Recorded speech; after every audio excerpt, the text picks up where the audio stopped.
Cody Fern is in the house. This actor in the past year has captivated audiences, not only on the screen, but also on the red carpet. From his breakout role in Ryan Murphy's The Assassination of Gianni Versace, which the New York Times declared exceptional, to his performance in Murphy's American Horror Story, and then the last season of House of Cards. He's quickly established himself as a young talent to watch. It's all here. His humble beginnings in his tiny Australian farming village, his daring, gender-fluid red carpet style, and how he's confronted the ugly side of fame. So, Cody Fern, it's so great to see you. I'm glad that even though you've lived in the States now for 2 years, is it? 4. 4. Wow, time flies. 4 years. You still haven't quite lost your accent. I try not to. It's curious because when I was younger, I had speech therapy to lose my accent in Australia. It was something that I consciously wanted to do because I was from the country in Australia. You were in the country in Australia, right? Yeah. So I come from a small town. It's called Southern Cross. It was at that time about 8 hours outside of Perth, driving towards Perth. So if Perth is the second most isolated city in the world, and then you go to Southern Cross, you're driving into the middle of the country. And the population at that time was just under 300 people. Within the actual town, it's about 100 people. It was one grocery store. It was a post office. We had the local pool, which my mum managed. There was 2 police officers, one of whom was my dad when I was younger. And not much else. It's so isolating. Mm-hmm. I can't imagine what it's like to grow up in that kind of environment. But it also, I think in some way, it must have really prepared you for Hollywood in a way. In some ways, yeah. It's curious, when I was in it, growing up in Southern Cross, there was a part of it that was torturous. I was so different and weird is what I was told, and outside of the norm, and I couldn't make friends and nobody wanted to play with me, and it was a tough time. It was a really, really hard time transitionally, and my parents weren't together. My dad had moved to the city, to Perth City, and I was living with my older brother and my mother, and we kind of went backwards and forwards between my dad and my mum. So I never fit in the city. And I never fit in the country. So it was very tough. And then I went to boarding school from Southern Cross to a town called Merredin. So at the time it wasn't easy, but now reflecting back, I'm so grateful for it. And I'm so grateful for all of the lessons that I learned, including those that were traumatic or tough, even about not having friends at that period of time and having to really focus on myself and on my imagination and on what I wanted and how to get out and how to be bigger than life or how to have a life that was not contained within the small town. Is part of that transition, is that why you wanted to change your accent or? I wanted to change everything. Yeah. I wanted to change everything about who I was. I had always dreamed that I was adopted or born into the wrong family. And it's not because I didn't love my family at all. It's because I had these aspirations and I would see things on the television or at the movies and I always felt that's where I need to be. That's who I am. And it was just not possible where I was from, which is funny to say it now because of course it is. But at the time, no one had done it. No one had gone to university in my family. I was one of the first people in my town to go on to university. So there were a lot of things that just were not possible. And when things haven't been done before, people tend to say that they can't be done and you should do something else and you should focus on something else. And I was told time and time again that the things that I wanted to do, I couldn't do, like even going to university, that I wasn't intelligent enough to go to university or that I wasn't in the right school to go to university or that there was no way you could ever be an actor. And more so that kind of thinking is beaten out of you when you're in a country town, because being an actor is not the world to be in when you're surviving in a very machismo culture, which is one of the byproducts of a small country town quite often. But you did do very well at university. That's did. what I find interesting too Yeah. about your journey here to this podcast with me at this very moment is you were very successful in the end and you had a career. I did, yeah. I went on to work for a financial institution, a very well-known one. I had taken out an internship of sorts that was kind of going to propel me onto the stage of, eventually becoming a CEO of a financial corporation. And that was something that was drummed into you, you're going to become a business person. That's how you're going to succeed. If you go into business, then you'll have a way out, and you'll take holidays in Bali, and you'll have a house, and you'll have a family, and you'll get to the end of your days, and you'll be very happy, and you'll retire. And it was always kind of a slow and trickling death for me, even as I was doing it, which is funny, again, to reflect on, because at the period of time that I was doing it, I knew that it was farcical in some way, that I was very successful at it, but that it was almost like a play, and I could never compute how it was actually unraveling like it was, and that people were trusting me with their finances, because I was just such a lost kid at that point in time. I didn't know what I was doing in life. I didn't know who I was. But you knew what you were doing in business. I think it's whether it's the right brain or the left brain. I think that's interesting. Like personally, you're floundering, right? You're figuring out who you are. But obviously, professionally, you could have kind of carried on that way and had checked all those boxes. I could have, yeah. I got to a certain point in time where I realized that I hated my life, that I hated what I was doing, that I hated the music that I was listening to. I hated the people that I was hanging out with. I hated the situation that I was in. And I went home, and it was after a really tough day of work. And I remember going home and writing a list out of all of the things that I liked about my life and all of the things that I hated about my life. And there was one thing on the thing that I liked about my life, and there was a list of things that I hated about my life. And at that point in time, it was when I really went, well, there's only one person to blame here. You can only point the finger at one person, and that's myself. I was slowly going insane, and I was like, okay, well, that's one way to the grave, and it's slow and it's tortured. But this other way, pursuing your dreams, you might have a quick end, but at least it'll be fun. So what are you going to do now? And then you actually, just chronologically, you did very well. You got some parts, and you were in Warhorse. You did the tour, right? I did Warhorse, yeah. Yeah. I joined an experimental theatre group, and I'd done a few things. I was rejected from the major drama schools in Australia 4 years in a row. And the fourth year I was told, this really isn't for you. You should just, don't come back. And so I moved to Sydney. I thought, well, I'm going to go to Sydney. I'd never been. I'm going to get off that plane, and I'm going to make it as an actor. And a year later, I was cast in Warhorse, and I kind of lied my way there. I'd done experimental theatre, and I'd done Romeo and Juliet very poorly. Looking back, I had so much energy, and I would say, so much raw talent and no technique whatsoever. I didn't know what to do with it. I was 24 at this period of time, and I was kind of just on fire internally, and there was no control. There was no technique. There was no craft. But I was determined to figure it out. And I got cast in Warhorse, and that role, the role of Albert. And I should say here for all our listeners, Warhorse was on Broadway, obviously.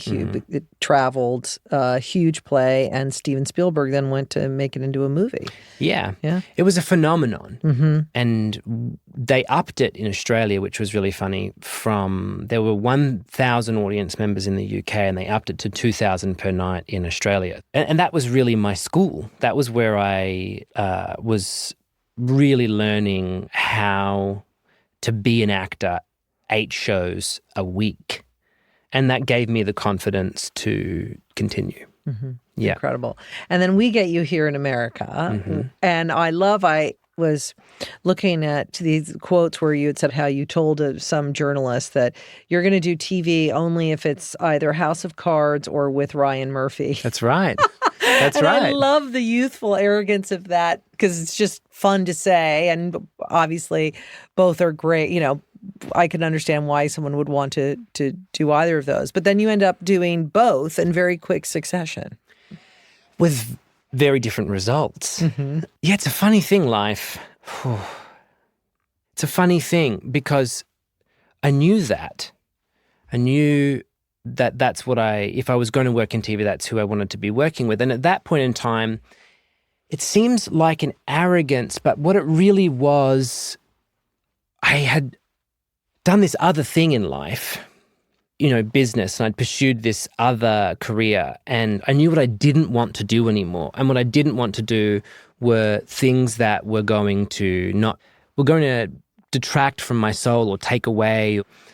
And I didn't want to get caught for 7 years in a periodical where I couldn't change, and especially because I think my rhythm of change is so rapid. My identity shifts so much, and it's a part of what I love exploring in a character, because I'm like, is this me? Is this a part of who I am? How do I integrate this thing? Is this Cody Fern? Mm-hmm. So I really didn't want to go down that path, but I think by articulating those things, it's like the mechanism for the universe unlocked a little bit. And it was like, okay, well, you want to do these two things, kid, here you go. You better do the work. Mm-hmm. And both of those experiences, so it was Versace first, which of course has been one of the most phenomenal experiences of my life. But you're thrown into a world on Versace that is so high pressure, with a character that is incredibly difficult to play in situations that are so tragic. And I loved that. That's where I learnt. I love it. I love a challenge, and I can do this. I think I can really do this. And then I went to House of Cards, and I'd been watching House of Cards longer than I'd been acting. And it was such a dream come true for me. What did you love about that show that made you watch it? First of all, that first season was like nothing else that we'd ever seen before. It was like, who is Netflix? And everyone's like, Netflix? You get DVDs from Netflix in the mail. So nobody knew what it was yet. And then House of Cards landed, and it was like an atomic bomb. And you had these phenomenal actors really chewing the scenery and talking about things that were happening in America at that point in time. It was very prescient. And there was a darkness to it that was so attractive. I think that was a part of the genius of House of Cards as well, is that you fell in love with these bad people. And as the seasons developed, you started to feel a little bit more sick to the stomach and I'm a part of this. I'm complicit. And so I loved that exploration. Mm-hmm. And you played a great character on that I love that kind of Duncan Shepherd, right? Is that it's Duncan Shepherd? Duncan Shepherd, and he's just this mischievous capitalist monster in a way. I mean, and the camera loves you. I will say that, like no thanks. other. I mean, you're always devastatingly handsome sitting across from me, but on screen, you pull focus. You just, once you step in front of that camera, there's nowhere else to look. And so it was a good, fun, delicious role of this high tech world and how he sets all this stuff in motion and whatnot. I remember walking to set, shaking on the first day like a leaf, because I was about to be in a scene with Robin Wright. And I have loved Robin Wright ever since Hurly Burly. I laughed. I mean, I sat opposite Robin, we sat down and everybody was ready. And in my head, I was just like, don't screw it up, don't screw it up, don't screw it up. And I just laughed out loud. And Robin was like, what are you laughing about? And I was like, I'm sitting opposite Claire Underwood. This is so stupid. Like, okay, roll the camera. Like, I don't know how this is going to go. Like, But it was a good moment for me even to just be like, you can still be a fan and get the job done. And I was very discombobulated as I was filming that, but I was very excited to be there and very excited to be doing it. Mm-hmm. All right, let's talk about Ryan Murphy, because you mentioned that in Johnny Versace, and your character is very complicated, very, very challenging role, actually, because you in part set the tone of the show, because we have to believe that someone of sound mind and body would allow himself to be manipulated by a sociopath such as Cunanan. Mm-hmm. And I was very familiar with this story because I was at Vanity Fair at the time that Maureen Orth was writing about Andrew Cunanan and all of the stuff of which then became this television series. And that victim, David, is so complex, and you had to do it all almost without dialogue because you really are the audience. We're feeling and reacting kind of in real time. So I'd like for you just to talk a little about kind of working with him from that first time to then doing another full series and then potentially something else. Well, Ryan is one of the most interesting people you'll ever meet, and he's a real visionary. So he's got a million things going on in his mind at once. And for that episode 4 and 5, I was actually directed by another genius, Dan Minahan. Obviously, there was a lot of communication going backwards and forth with Ryan because he is ultimately the creator and the showrunner. But Ryan on Versace for me was more of an elusive figure. He was really spearheading the production, but I had come in on episode 4 and I was working with Dan and the crew and the cast, and I had gotten the script, I'd gotten the role, I'd received the script, and then a week and a half I was going to be filming. And it's not to diminish what I did, but the writing is so phenomenal. Tom Rob Smith is such an exceptional writer that a lot of it was right there. It was more about getting out of my own way, about not trying to put things on top of it or force a moment.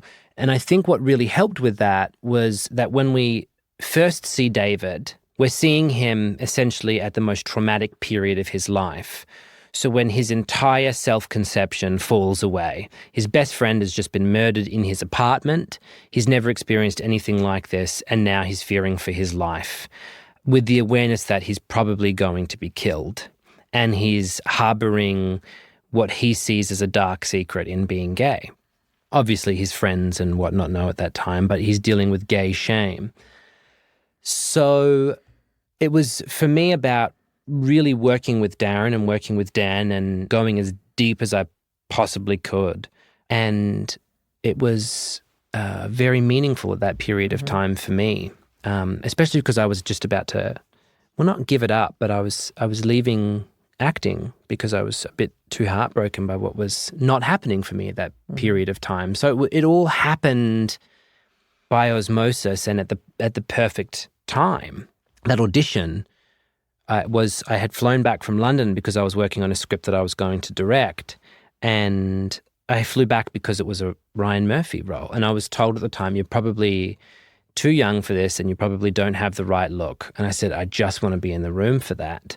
And I was going into that audition and I was emptying the tank. And it's so always the way that when you say, okay, I'm letting you go now, I'm going to go off and do this other thing, that by some grace it comes back around and says, actually, you're not going anywhere.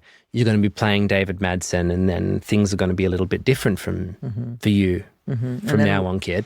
Ryan kind of took you under his wing, to say the least. He told you that you needed to work with the greats. And, that's right. And he's worked with the same kind of group of actors over repeated projects, which is, it's like a theater company. Yeah. So you got to work with, obviously, Sarah Paulson, Kathy Bates, Jessica Lange, Angela Bassett, the list goes on. Frances Conroy, I mean, who's so incredible. You know, it's interesting because what I love about what Ryan did there was I struggled for a long time. I mean, I've touched on this briefly that, you know, identity is it can be, I think for most artists, it can be a very complicated relationship. It's difficult to figure out who you are as an actor. Some people can lock it down and then they can go, and for others it's a bit more difficult, and it's always been profoundly difficult for me. I used to have a large struggle with it, and it's was something in this industry where somebody would come up with a label and I would try and play that label and I would try and go with that thing. And it was like, you know, do you want me to be the leading man? Do you want me to be the boy next door? Who do you want me to be? I was always being thrown off my center and never, you know, it felt like nobody understood. And through all of that, it was like this pinprick of light where Ryan said, actually, I see it and I understand it. And you can play this and you can play this and they're completely different. And you can play this and you can play this. And I think as an actor, that's what you know, that's what you desire, that's what you yearn for. And he gives that to his actors and actresses. And I love that because I've always felt like when somebody puts a label on you, it's a difficult thing because sometimes you can take that and ingest it and become that thing because it's easier. And as an actor, that's death, right? It's like, that's done. The moment that you're playing the same thing over and over and over again, where's the joy going to be? But I think that's one of his real gifts to actors, that he says, actually, I see that you have an array of characters inside of you and I'm going to give you the canvas for that. Because going from David Madsen to the devil, essentially, is so polar opposite. And to find out 2 days before I was playing Michael Langdon on Horror Story, like, okay, you can do this. Off you go. It's a gift. It's a real gift. He changes people's lives. He's a person who is walking the walk continually in a world where there's a lot of talk. I like that. That's a nice thing. All right, I want to talk about some things off camera, which I love GQ, your GQ style, fantastic portraits again, Thank great you. photographs. But I have to say the writer, individualistic is what he calls you. And gender fuck flamboyance, which I thought was, I love that I just said that word anyway. I don't think I've ever said that. And Fern is exactly what Hollywood needs. So I believe he's referring to, let's say, either your Instagram, your red carpet, your looks, your bending, your pushing, your fashion is its own character, it's its own point of view, it's its own story, as well as Cody. So can you talk to me a little bit about that and how that has changed for you over the last couple of years? I think I've only just started discovering that identity can be a really playful thing, that gender can be a really playful thing, that who you are doesn't need to be fixed down. And it was before the Golden Globes. All of these wonderful things were happening in my life. And I felt internally like I was not being fully authentic to who I was yet. That there was something inside that was a little uncomfortable with the role that I was playing to myself. So at the Golden Globes, I decided that I would do something that was for me, that I felt represented something of who I was at that point in time. And obviously that made huge waves. And it was really a statement to myself about what I was able to do and who I was, and it kind of grew from there. And then all of a sudden I started to realize I want to play with all of the crayons in the coloring box. And if I can color in with all of these, I can make a more full picture of who I am. And so I'm exploring that through fashion as well. I think that I'm exploring my identity through fashion and I'm having fun with it. And also, because it's not entirely self-conscious, I had a moment 6 months ago where I was very overwhelmed and I was going through my closet and all of a sudden I had like a miniature panic attack and I was like, none of this is me. You know, where am I? And he, like, I can't wear any of this. I can't. And it was a very strange moment. And I remember thinking, what is going on? And I thought, oh, your identity is shifting again. So what do you want to wear? Just go and buy it. Just go and put it on. Just try it. And in the GQ shoot, that was at a particular juncture in time. I will reveal something quite personal. I was struggling at that period of time with becoming a kind of sensation and having more attention fixed upon me.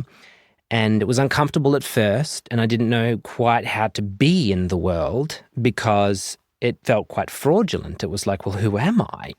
And I was living in a very small apartment, and my phone number was the same as always, and I was kind of naive in that way. And then I was criminally extorted.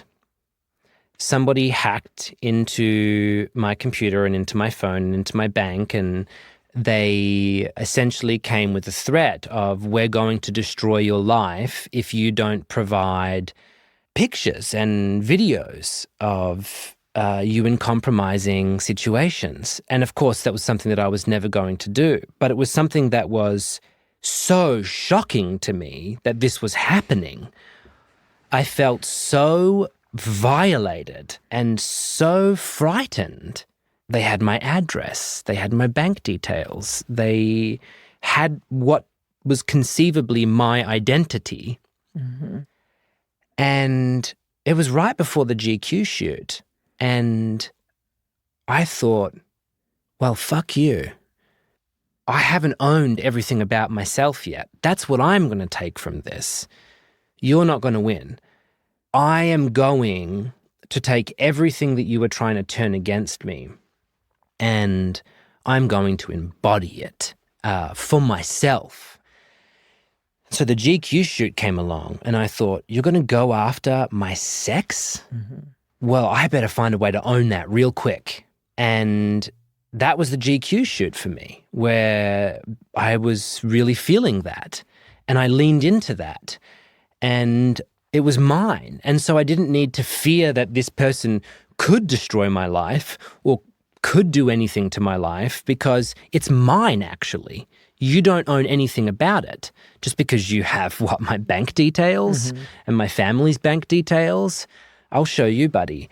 And it was a real learning moment for me. And now I'm constantly trying to do that in my life, own everything about myself. And that's really what I feel that I'm doing now with my fashion. It's not as self-conscious as what looks good or what looks, it's more, what do I feel good in? What do I want to say? Yeah, I think that's so much more prevalent today than it ever was before, especially because of social media and people see you, they see you 3D. They want to, it's not just the roles. And so it is like a 360 prism. But I will say selfishly, you're impossibly chic, and I love it. So regardless of reason, I just love to look at it. And I thought the shoot was spectacular. And I think the red carpet stuff, it's like, it's different, much in the same way that I can't remember the award show when you and McGregor wore black eyeliner, and no one had ever seen a guy in eyeliner and mascara. I mean, it was probably almost 20 years ago. And I remember he came up on a show and I was like, wow, Ewan McGregor looks hot in his eyeliner. And it became a talking point. But I do think those things are shifting. It's impressive how quickly. I think so, because I think in large ways, Hollywood is quite often a reflection of what's happening culturally. I love that everyone can take a different interpretation from what I'm doing with fashion in the same way that you can from what you're doing as an artist, as an actor in a particular role. And what I'm always trying to do now is to tell a story. And that story, I'm starting to realize, is a part of the narrative of my life. I remember for one particular shoot, I was saying to somebody, I went to they had all these men's clothes, quote unquote, laid out, and I was so bored, and I went to the other rack and I said, I want to wear this fur jacket, and I want to wear this, and I want to wear this. Somebody said, but that's the women's clothes. And I remember saying, actually, these are clothes, and I'm going to put them on, and then they're going to be men's clothes. I love it. Well, it is. You have such a great sense of style. You just have it. Regardless of what you're wearing, you know how to put it together, and you know how to carry it. Can I say though, and it's an important fact, I never used to. I didn't have it. And I didn't have it because I was so afraid of embracing all of the parts of myself.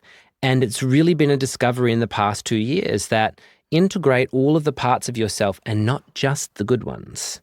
Look at the dark ones. Look at the things that you don't necessarily want to look at, and integrate and become whole. And the more whole you become, the easier it becomes actually to find a representation for who you are through style, even that you can transition from being, wearing jeans and a t-shirt and not feeling like you're good enough to wear Maison Margiela to the Golden Globes, and then making that leap that says, actually, I'm enough full stop and I can wear what I want to wear. And now I'm wearing these clothes and the clothes are not wearing me. Mm-hmm. Does that make sense? Yeah, it does. It does. And I still would like to see you in jeans and a t-shirt. I'm sure. I love jeans and a t-shirt. That's the thing. It's not one thing. It's like, so you hang out and do whatever you want to do. Yeah. I love it. All right, I'm going to ask you I'm asking everybody these kind of essential questions that are just fun to give an idea. So what are you eating these days? What are you into? I'm super healthy at the moment. I'm becoming very aware of my body in a way that I never have before. So I'm very conscious about what I put into it. And I'm a vegan, and I'm not a vegan that's screaming from the rooftops, but it's good for my body. So I'm eating lots of greens, lots of grains, lots of raw proteins, lots of food, but always very good food. Okay. And what are you reading? I devour books. I probably go through 4 in a month. So I'm reading, at the moment, I'm incredibly interested in alternate points of view because of what's happening in society with politics right now. So I'm reading The Moral Landscape by Sam Harris, which I would say people think is a very far left way of thinking. It's not. And then I'm reading Maps of Meaning by Jordan B. Peterson, who is kind of a controversial figure who people tend to put on the right, and he isn't. But they have these opposing dialogues and opposing points of view about the structure of society and the fabric of how it functions, both economically and politically and culturally. And I'm reading Orlando by Virginia Woolf, and I'm loving that. And I just finished You Are the Universe by Deepak Chopra. Nice. What are you listening to? I'm really obsessed with Lizzo and a young artist from Australia. His name is Ruel, Ruel. I think he is astronomical. And my favorite band is Rufus Du Sol, who are another Australian band, and their most recent album, Solace, which I have played every single day since I heard it months ago. Really? Yeah. Wow. All right. So what's the last thing you binged on Netflix? Dark. The second season is coming out soon, and I'm so excited about it. I'm so excited about it. I believe it's German. Really, the best way to describe it would be the title. It's very dark. And I love international cinema, so it's great. Well, I can't wait to catch up with you again in a year. Let's do it. Yeah, a year or whatever the next. After you do your next Ryan Murphy, I'll come and get you back in the chair and we'll have another conversation. That sounds fantastic. Yeah, but it's great to see you. And you. Thanks so much for joining me. House of Cards is streaming now on Netflix. Please subscribe, rate, and review this podcast wherever you've been listening. You can follow me on Twitter and Instagram at Krista Smith. Present Company is produced by Netflix and Gimlet Creative. Join me next time for more meaningful conversations here at Present Company.